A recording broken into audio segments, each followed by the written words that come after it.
नमस्कार, प्राइम समाचारमा स्वागत छ। म दृष्टिवाणी धिताल। सुरु गरौं अहिलेसम्मका प्रमुख समाचारबाट। नेकपा एमालेको महाधिवेशन आयोजक कमिटिको बैठक बालुवाटारमा बस्दै नेपाल खनाल र वामदेव पक्षका नेताहरू सहभागी नहुने, फुटले औपचारिकता पाउने चर्चा। राष्ट्रिय सभा सदस्यको उपचुनाव जेठ 6 गते, उपचुनावका लागि वैशाख 14 गतेभित्र दल दर्ता गर्न निर्वाचन आयोगको आह्वान।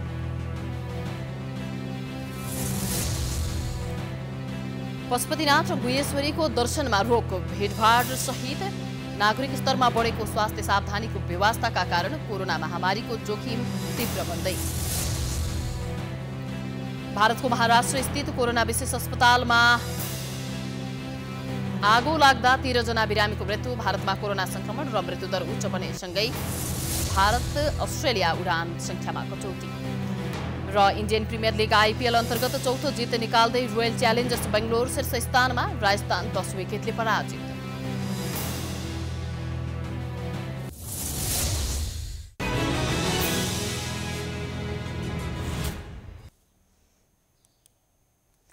अब समाचार विस्तारमा। नेकपा एमालेको 10औं महाधिवेशन आयोजक कमिटिको बैठक आज बस्दैछ। पार्टी विभाजनको संघारमा पुगेका बेला प्रधानमन्त्रीको सरकारी निवास बालुवाटारमा बिहान 11 बजे बैठक बस्न लागेको हो। बैठक अघि पार्टी अध्यक्ष तथा प्रधानमन्त्री केपी शर्मा ओलीले वरिष्ठ नेता माधव कुमार नेपाल र नेता वामदेव गौतमसँग छुट्टा छुट्टै भेटवार्ता गरे पनि विवाद थप उग्र बनेको आकलन गरिएको छ। वार्ता सफल नभएपछि बैठकमा खनाल नेपाल र गौतम पक्ष सहभागी हुने छैनन्। ओलीसँगको बिहिबार भएको भेटका क्रममा नेपाल र गौतमले बैठकमा नआउने जानकारी गराउनु भएको थियो। आजको बैठकलाई वैशाख 6 गतेको बैठकको निरन्तरताका रूपमा ओली पक्षले अर्थ्याएको छ। त्यस्तै बैठकमा पार्टीको सांगठनिक र राजनीतिक प्रतिवेदनमाथि छलफल हुने पनि बताइएको छ। वैशाख 6 गतेको बैठकले खनाल नेपाल पक्षीय प्रतिनिधि सभाका 27 जना र कर्णाली प्रदेशका 5 जना सांसदलाई स्पष्टीकरण सोध्ने निर्णय गरेको थियो। खनाल नेपाल सहित केही सांसदले स्पष्टीकरण पनि बुझाएका छन्। आजको बैठकमा स्पष्टीकरणलाई विश्लेषण गरेर थप कारबाही अगाडि बढाउने बारे समेत छलफल र निर्णय हुने एमाले संसदीय दल प्रमुख सचेतक विशाल भट्टराईले जानकारी दिनुभएको छ।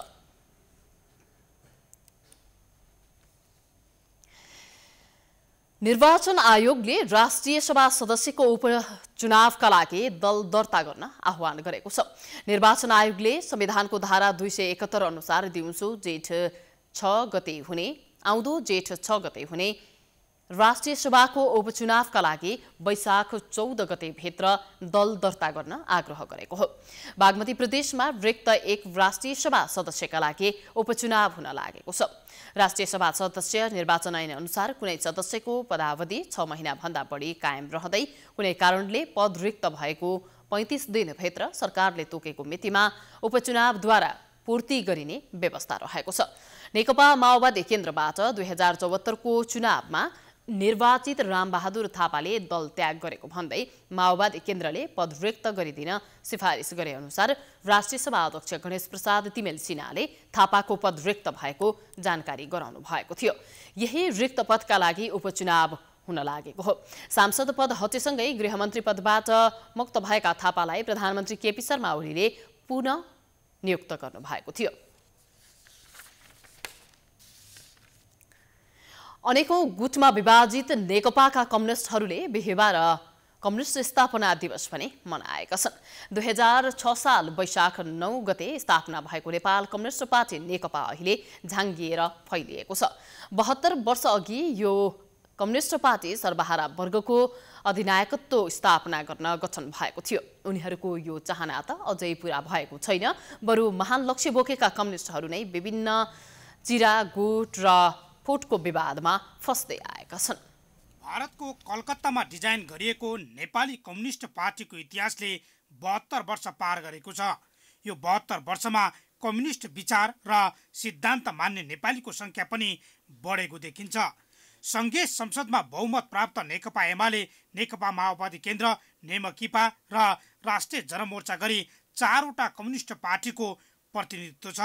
निर्वाचन आयोगमा दर्ता नै नभएका र चुनाव बहिष्कार गरेका कम्युनिस्टधारी पार्टी 1 दर्जन बढी छन्। संसदमा रहेका हुन् वा सडक आन्दोलनमा यी कम्युनिस्ट पार्टीहरूको नाम, झण्डा वा घोषणा पत्र मध्ये कुनै न कुनैमा मार्क्सवाद, लेनिनवाद वा माओवादको सहारा लिएकै छन्। मार्क्सवाद लेनिनवादको सिद्धान्तलाई पनि दलै पिच्छेको बुझाइ पृथक छ, तर मार्क्स र लेनिनले प्रतिपादन गरेका राजनीतिक, आर्थिक सिद्धान्त र अभ्यास सबैका लागि एउटै भएर पनि आरोप प्रत्यारोपमै उनीहरू समय बिताइरहेका छन्। अहिले हटाउन सक्छ कसैले भने हटाएर देखाओस्, हटाओस्, जाल जेल गरोस्, षड्यन्त्र गरोस्, मोर्चा कसोस्। मोर्चा कसेर पनि हटाउन सक्छ भने हटाओस्। अहिले तपाईहरु हेर्नुभयो भने कता कता केपी ओलीले आफूलाई महाराज धिराजै भए जस्तो ठान्छन्। विश्वका मजदुरहरूलाई एक पार्ने सपना बोकेर हिँडेको नेपाली कम्युनिस्ट आन्दोलन अहिले 72 वर्षको वृद्ध अवस्थामा फरक फरक कार्यदिशा बोकेर हिँडिरहेको छ। नेपालमा स्थापना भएको एउटा कम्युनिस्ट पार्टीबाट अहिले आफ्ना स्वार्थ पूरा गर्न फुट, गुट र उपगुटले गाजेको छ, जसले नेपालको कम्युनिस्ट पार्टी मिल्नुभन्दा फुट्नमै जोडबल गरिरहेका छन्। 2049 देखि जनताको बहुदलीय जनवादको नारा बोकेको नेकपा एमाले र 21औं शताब्दीको जनवादमा बहुदलीय प्रतिस्पर्धात्मक प्रणालीलाई अपनाएर अगाडि बढेको नेकपा माओवादी केन्द्र बीच एकता भई नेपाल कम्युनिस्ट पार्टी नेकपा गठन भएको 2.5 वर्षमै समीकरण भत्कियो र पुरानै अवस्थामा फर्किए। कम्युनिस्ट दलको संघीय संसदमा बहुमत बढी सदस्य छन्। कम्युनिस्ट सरकारको नेतृत्व प्रधानमन्त्री केपी शर्मा ओलीले गरिरहेका छन्, तर कम्युनिस्ट पार्टी भन्नेहरू नै कोही पूर्व कोही पश्चिमतिर लागेका छन्। अहिले एमाले भित्रै मच्चिएको रडाकोले सबैलाई आजित बनाइदिएको छ। हिजो हामी केन्द्रीय कमिटीको बैठक बस्यौं, उहाँहरू आइपुग्नु भएन। पहिलेदेखि उहाँहरू आइराख्नु भएको छैन केन्द्रीय कमिटीको बैठकमा। अस्ति मैले सुने पेरिस डाँडाबाट रुवाबासी गर्दै अदालतको फैसला पछि बिदावादी भएर हिँड्नु भएको थियो अरे। अर्याल होटलसम्म आइपुग्नु भएको छ, त्यहाँ 1-2 रात बास बस्नु भएको भन्ने सुनियो। विधानले पनि चिन्दैन यो राष्ट्रिय महासंघ आयोजक कमिटी भन्ने कुरा गठन गर्ने कुनै प्रावधान छैन। त्यो प्रावधान नभएको कमिटीमा जाने कुरा आउँदैन, हामी जाँदैनौँ, कोही पनि नजानु होला। म सिधा यो ठाउँबाट पनि भन्न चाहन्छु, सबैलाई सूचित गर्न चाहन्छु, कुनै किसिमको भुलभुलैयामा नपरिकन त्यस्तो त्यो गुटको बैठकमा जानुपर्ने कुनै आवश्यकता छैन। क्रान्तिका विचार र आदर्शलाई पछ्याए पनि प्रजातान्त्रिक प्रक्रियाबाट कम्युनिस्टहरू बाहिर बसेनन्। नेपालको संसदीय इतिहासका सबै कालखण्डमा संसदमा कम्युनिस्टहरूको उपस्थिति पाइन्छ। 2015 सालको चुनावमा 4 सिट मात्र जितेको नेपालको कम्युनिस्ट पार्टीले 2051 सालमा सबैभन्दा ठुलो पार्टीको रूपमा पनि संसदमा पुग्यो। संसदको ठुलो पार्टी भए पनि आवश्यक बहुमत भने थिएन। त्यसैले नेकपा एमाले 9 महिनासम्म अल्पमतको सरकारको नेतृत्व पनि गर्यो। 2064 मा भएको संविधान सभा चुनावमा सबैभन्दा ठुलो, तेस्रो ठुलोदेखि केही सिट भएका पार्टीहरू संविधान लेख्ने जिम्मा सहित संविधान सभामा पुगेका थिए। दोस्रो संविधान सभाको चुनावमा दोस्रो र तेस्रो दलसहित उपस्थिति जनाएका नेपाली कम्युनिस्ट खासमा प्रवृत्ति हो वा विचार के मार्क्सवाद, लेनिनवाद वा माओवादका सिद्धान्त र व्याख्या दल र नेता पिच्छे फरक हुन सक्छ। 2006 सालमा पुष्पलाल श्रेष्ठ, निरञ्जन गोविन्द वैद्य, नारायण विलासी जोशी, नरबहादुर कर्मचारी लगायतको पहलमा नेपाल कम्युनिस्ट पार्टी स्थापना भएको थियो, तर उनीहरू बीच नै एकता कहिल्यै भएन। कम्युनिस्ट नेताहरूमा एकले अर्कोलाई बदनाम गर्ने र आफू चर्चामा आउने रोग निकै पुरानो हो। कुनै बेला संस्थापक महासचिव पुष्पलाललाई गद्दार, निर्मल लामालाई सीआईडीको आरोप पनि नलागेको होइन। यी नेताहरूलाई आरोप लगाउने मोहन विक्रम सिंहलाई पनि निर्मल लामाले दरबारको सल्लाहकारको आरोप लगाएकै हुन्। विक्रम सम्वत 2047 सालमा नेकपा माले र मार्क्सवादीको एकीकरण भई नेकपा एमाले गठन भएको थियो। 2040 को दशकमा मसाल पार्टी फुटेर मोटो मसाल र पातलो मसाल बने। त्यही मोटो मसालका तत्कालीन महासचिव पुष्पकमल दाहालको नेतृत्वमा मार्क्सवादका अर्का अभ्यासकर्ता माओको विचार र अभ्याससहित 2052मा जनयुद्धको नीति थालियो। तर जनयुद्ध लडेका नेताहरू यति बेला सबैभन्दा बढी तितर बितर भएका छन्। पुष्पकमल दाहाल प्रचण्ड, बाबुराम भट्टराई, मोहन वैद्य, रामबहादुर थापा, नेत्र विक्रम चन्द, गोपाल किराती यति बेला अलग अलग पार्टीमा छन्। जन्मिँदै विवादका साथ जन्मिएको कम्युनिस्ट पार्टीको नियति अझै पनि गुट फुट र टुटमै बितेको छ। फुट्न जान्ने जुट्न नजान्ने अनौठो रोगबाट नेपालको कम्युनिस्ट इतिहास ग्रसित छ। अरूले नभएर आफ्नै सहकर्मीहरूको त्रासले नेताहरूको राजनीतिक भविष्य धरापमा पर्दै आएको छ। समाचारको सिलसिला जारी छ। हामी विश्रामपछि आउँछौँ।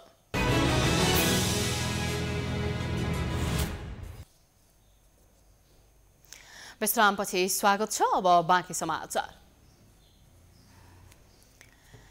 पशुपति क्षेत्र विकास कोषले अर्को व्यवस्था नभएसम्मका लागि सर्वसाधारणका लागि भन्दै पशुपतिनाथ दर्शनमा रोक लगाएको छ। कोषले बिहिबार एक विज्ञप्ति जारी गर्दै आजबाट अर्को व्यवस्था नभएसम्मका लागि पशुपतिनाथको मन्दिर, गुहेश्वरी लगायतका मन्दिरमा नित्य पूजा बाहेक अन्य क्रियाकलाप गर्न नपाउने जानकारी गराएको हो। विश्वभर फैलदै गइरहेको नयाँ भेरिएन्ट सहितको कोभिड-19 को संक्रमण नेपालमा समेत फैलदै गइरहेको कारण देखाउँदै कोषले यसको रोकथाम तथा नियन्त्रणका लागि पछिल्लो कदम चालेको बताएको छ। कोषका कोषाध्यक्ष डाक्टर मिलन कुमार थापाका अनुसार 10 गते वैशाखबाट अर्को व्यवस्था नभएसम्मका लागि पशुपति दर्शनमा रोक लगाइएको जानकारी गराइएको छ।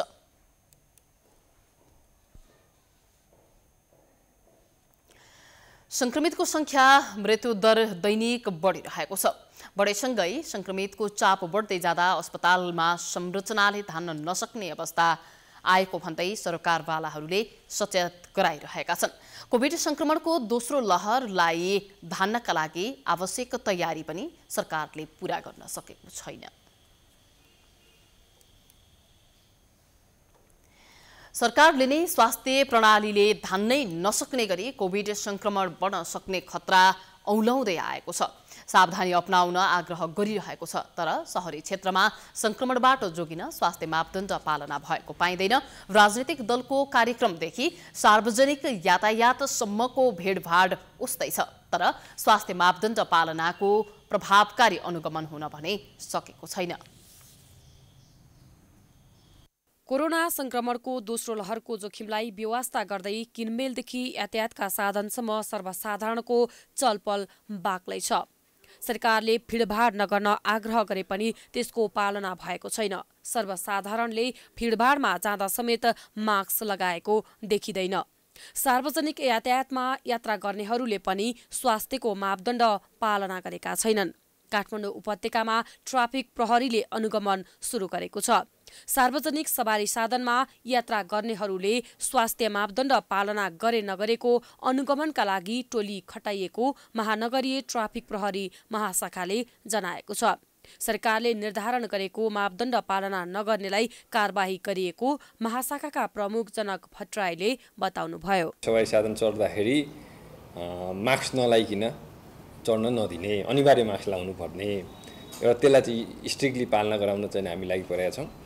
त्यसै गरी गाडी चाहिँ नि एकचोटि चलाइसकेपछि त्यसलाई चाहिँ नि सबै डिइन्फेक्सन गर्ने, त्यसलाई चाहिँ कीटनाशकहरू छर्किने, त्यसपछि गाडीमा चाहिँ सेनिटाइजरहरू राखिदिने, यी कुराहरूलाई पनि हामीले स्ट्रिक्टली लागू गर्ने भन्ने चाहिँ त्यहाँ निर्णय गरेका छौँ। भने अर्को चाहिँ गाडीमा सिट क्षमताभन्दा जति सिट हो त्यो सिटभन्दा बढी चाहिँ मान्छेहरू नराख्ने। छिमेकी देश भारतमा दिन प्रतिदिन कोरोना बढेसँगै नेपालमा पनि त्यसको प्रत्यक्ष प्रभाव परेको छ। कोरोना संक्रमित संख्या बढ्दै जाँदा पनि यसमा सरकार र अन्य सर्वसाधारण जनताले खास ध्यान दिएको देखिँदैन। अहिलेसम्म कम परीक्षणले संक्रमणको स्थिति बढ्दो मात्रै देखिन्छ। सरकारले तय गरेको मापदण्ड सरकारले नै उल्लङ्घन गरिरहेको सर्वसाधारणको आरोप छ। डर र त्रास त स्वाभाविक नै हो। यो सरकारको अकर्मण्यताका कारण पनि यो डर त्रास अलि बढिरहेको छ। 25 जना भन्दा सहभागी नहुनु भने तापनि सरकार आफैले ठुल्ठुला सभा सम्मेलन गरेर हामीलाई अझै त्रास फैलिएको छ। सरकारबाट नै यो कोरोना थप फैलिन्छ कि भन्ने डर लागिरहेको छ। अहिलेसम्मकै जस्तो लापरवाही कायमै रहे नेपालमा संक्रमणले महामारीको रूप लिने जनस्वास्थ्य विज्ञहरूले चेतावनी दिएका छन्। स्वास्थ्य सुरक्षा मापदण्डको पालना गर्नका लागि सरकार र सर्वसाधारण दुवै पक्ष सचेत हुनुपर्ने जनस्वास्थ्य विज्ञ डाक्टर बाबुराम मरासिनीको भनाइ छ। भिडभाड हुने कामहरू चाहिँ हामीले चाहिँ हटाउनै पर्छ भिडभाड हुने ठाउँहरूमा। अनि त्यसपछि अन्य उपायहरू गर्नु पर्यो कि। उदाहरणको लागि मैले उदाहरण मात्रै दिएको, काठमाडौँ जिल्ला प्रशासन कार्यालयमा नागरिकता लिनु पर्यो। नागरिकता लिनु पर्यो भने टक्क अनि चाहिँ थोरै छोटो समयमा 5 मिनटमा नागरिकता दर्ता गरिदिनु पर्यो। तपाईँको नागरिकता फलानु दिन लिन आउनुहोस् भनेर चाहिँ भन्नु पर्यो।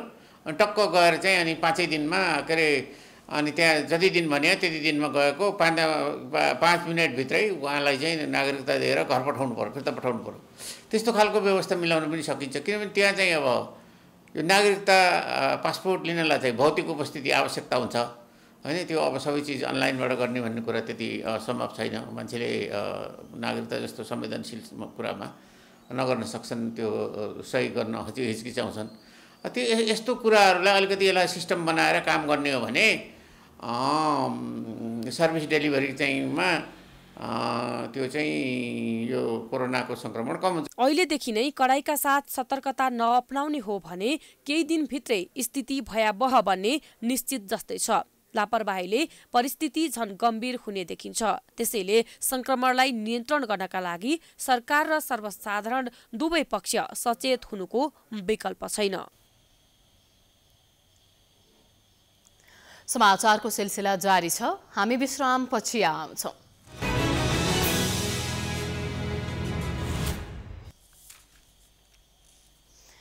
विश्रामपछि स्वागत छ। अब अन्तर्राष्ट्रिय समाचार।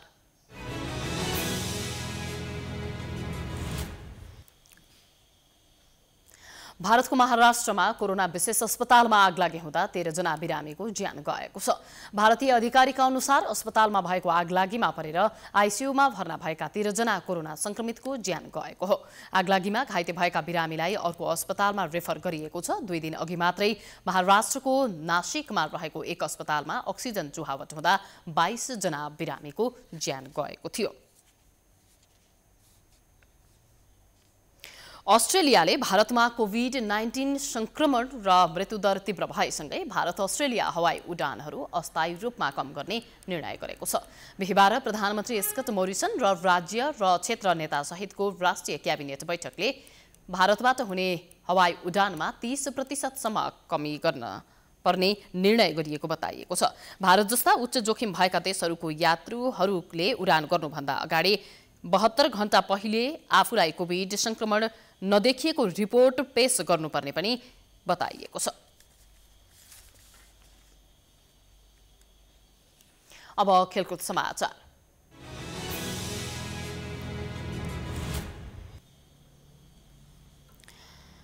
इन्डियन प्रिमियर लिग आइपिएल टी20 क्रिकेटमा लगातार चौथो जित निकाल्दै रोयल च्यालेन्जर्स बेंगलोर शीर्ष स्थानमा उक्लिएको छ। बिहिबार रातिको खेलमा राजस्थानलाई 10 विकेटले पराजित गर्दै बेंगलोरले चौथो जित सहित शीर्ष स्थान बनाएको हो। राजस्थानले दिएको 178 रनको लक्ष्य बेंगलोरले 16 ओभर 3 बलमा बिना विकेटको क्षतिमा पूरा गरेको थियो। बेंगलोरको जितमा देवदत्त पाडेक्कलले अभिजित रहँदै 101 रनको शतकीय इनिङ्स खेल्दा कप्तान विराट कोहलीले अभिजित रहँदै 72 रनको इनिङ्स खेले। यसअघि टस हारेर पहिले ब्याटिङ गरेको राजस्थानले 20 ओभरमा 9 विकेट गुमाएर 177 रनको चुनौती प्रस्तुत गरेको थियो। जितसँगै बेंगलोर 8 अङ्कका साथ शीर्ष स्थानमा उक्लिएको छ भने 4 खेलमा 2 अङ्क जोडेको राजस्थान अङ्क तालिकाको पुच्छारमा रहेको छ।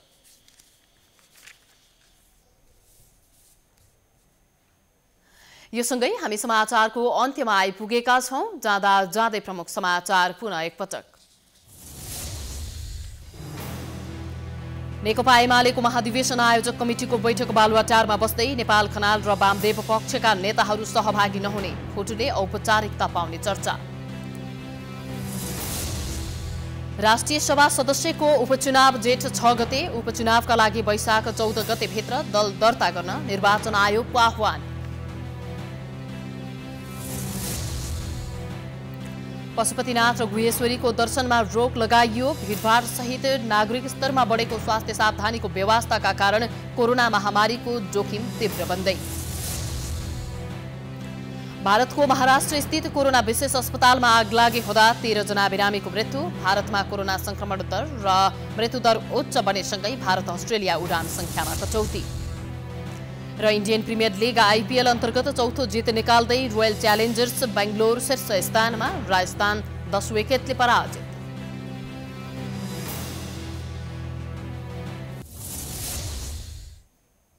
समाचार अहिलेलाई सकियो। प्राइम टाइम्स टेलिभिजन हेर्दै गर्नुहोला। नमस्कार।